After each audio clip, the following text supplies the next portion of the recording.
अभिमन्यु न्यूपने नेपाल से है। इनका सवाल है कि थर्ड आई होता है क्या। थर्ड आई ये शब्द अलग अलग ढंग से उपयोग में लाया जाता है। जैसा कि भगवान शंकर जी का थर्ड आई था, ऐसा कहा जाता है। वो अपना तीसरा नेत्र खोले, शायद वहां से ये शब्द को उठाया गया। लेकिन इसको बहुत पर्सनालिटी डेवलपमेंट के क्षेत्र में भी इसका उपयोग किया जाता है।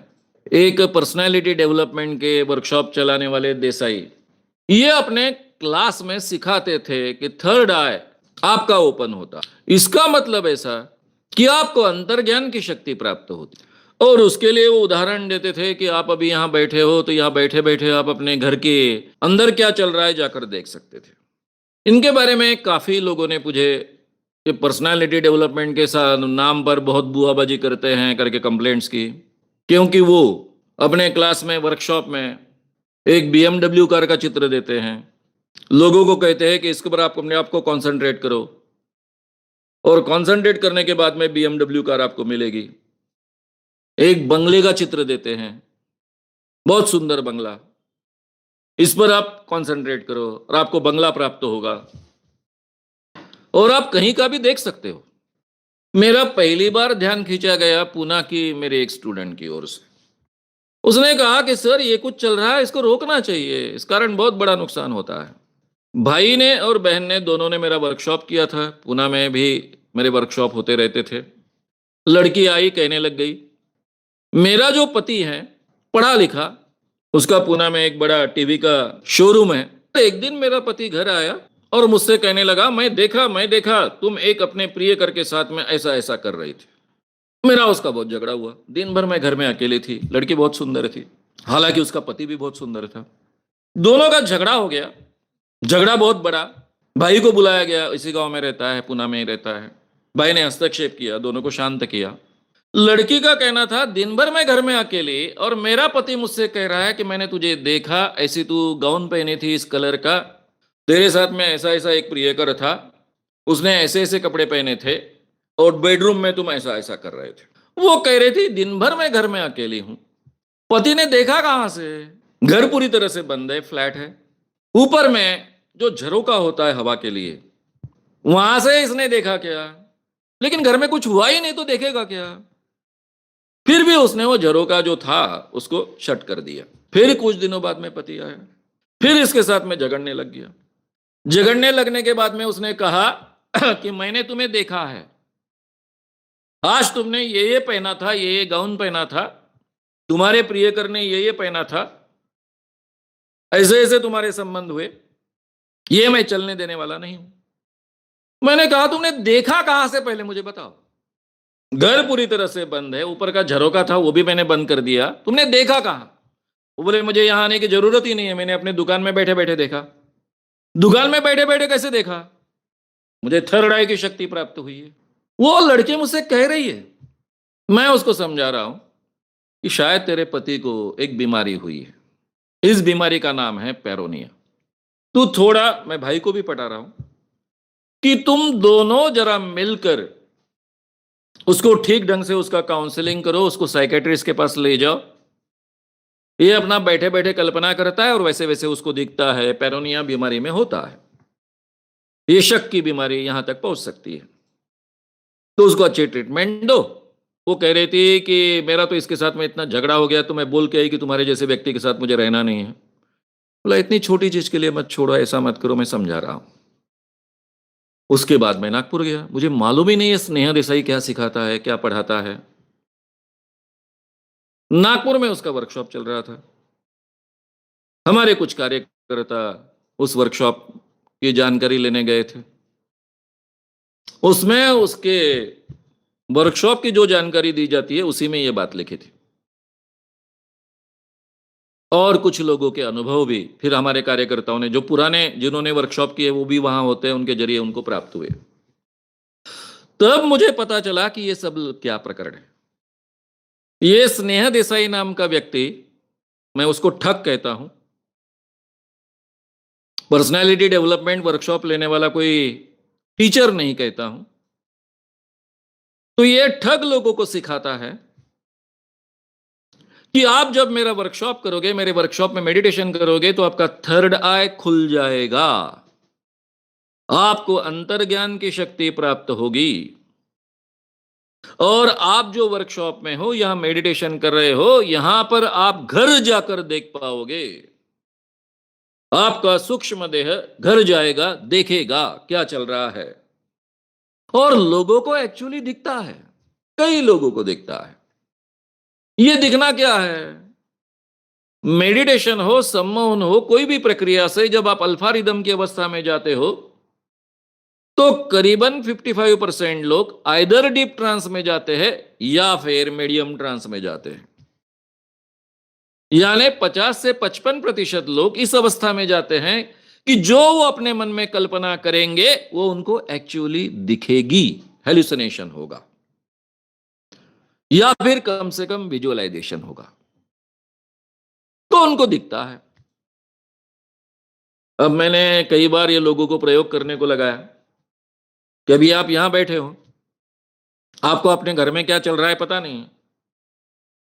ऐसा करो, अभी तो आप कोई मेडिटेशन में नहीं हो, कोई सम्मोहन में नहीं हो, कुछ नहीं हो, जागृत अवस्था में हो, फिर भी अभी इस समय, अभी अगर शाम के 5 बजे है या फिर शाम के 7 बजे है, तो 7 बजे अपने घर में क्या क्या चल रहा होगा ये लिखो। लोग लिखते थे। अभी घर में फोन लगाओ, इसमें ये भी लिखो कि अपने पत्नी ने क्या पहना होगा, वो अगर खाना पकाने की तैयारी कर रही तो क्या कर रही होगी, बच्चे क्या कर रहे होंगे, पत्नी ने किस ढंग के कपड़े पहने होंगे। लोग लिखते थे। फिर मैं कहता था कि अभी तो आपने केवल कल्पना की है, क्योंकि आपका इतने दिनों का अनुभव है कि शाम के समय में 7 बजे घर में क्या होता होगा। अभी फोन कीजिए और इसमें से कितनी बातें सच्ची है जान लीजिए। लोग फोन करते, कोई कहता सर मैंने 10 बातें लिखी थी, उसमें से 9 बातें करेक्ट रही, कोई कहता था 10 की 10 करेक्ट रही, कोई कहता था 7 करेक्ट रही, कोई कहता था 6 करेक्ट रही। लेकिन मुझे एक भी व्यक्ति आज तक नहीं मिला कि जो कहे कि मैंने जो कुछ लिखा था अंदाजन पॉसिबल है, घर में क्या हो रहा होगा, उसमें से एक भी बात सच नहीं रही, ऐसा एक भी नहीं मिला। मैक्सिमम लोग अबाउट 60% 70% करेक्ट रहते हैं। अब यही बात होती है, हमारी श्रद्धा होने के कारण, ये ठग स्नेह देसाई पर श्रद्धा होने के कारण हम मानते हैं कि हमको यहां से दिखता है। और फिर जब हम उस अवस्था में होते हैं, मेडिटेशन की अवस्था में, तब हम कल्पना करते हैं कि हम घर गए और हमने घर में देखा। और जो कुछ हमको दिखता है वो बाद में अगर हमने कंफर्म करने की कोशिश की तो उसमें से काफी चीजें सच निकलना स्वाभाविक है, क्योंकि इतने दिनों से हमको मालूम है कि हमारे घर में शाम को 7 बजे क्या क्या होता है। उसमें से काफी चीजें आज भी होती। किसी को भी घर जाकर देखने की क्षमता नहीं होती है, जिसको अंतर्ज्ञान की क्षमता कहते हैं या फिर सूक्ष्म देह से जाकर देखने की क्षमता कहते हैं। इसी पुना के डॉक्टर पविवर्तक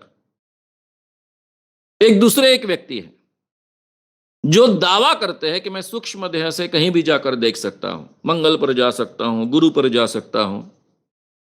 उनके साथ में मेरी कोर्ट केसेस चली।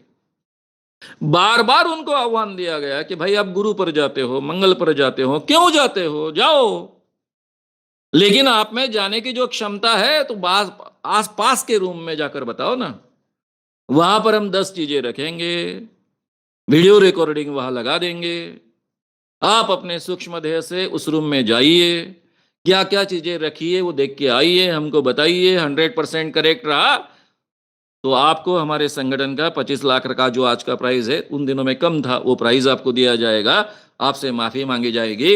ये मैंने कई बार न्यायमूर्ति के सामने भी रखा है। किसी में भी अंतर्ज्ञान की शक्ति नहीं होती है। इसको क्लेरोवायंस कहा जाता है इंग्लिश में, पैरा साइकोलॉजी में। ये क्लेरोवायंस की क्षमता किसी में भी नहीं होती है कि अमेरिका में क्या चल रहा है मैं यहां बैठे बैठे देख पा रहा हूं, लंदन में क्या चल रहा है देख पा रहा हूं, दिल्ली में मेरा कोई मित्र है उसके घर में क्या चल रहा है देख पा रहा हूं, दिल्ली में जाकर मोदी साहब अभी इस समय में क्या कर रहे हैं यहां बैठे बैठे देख पा रहा हूं।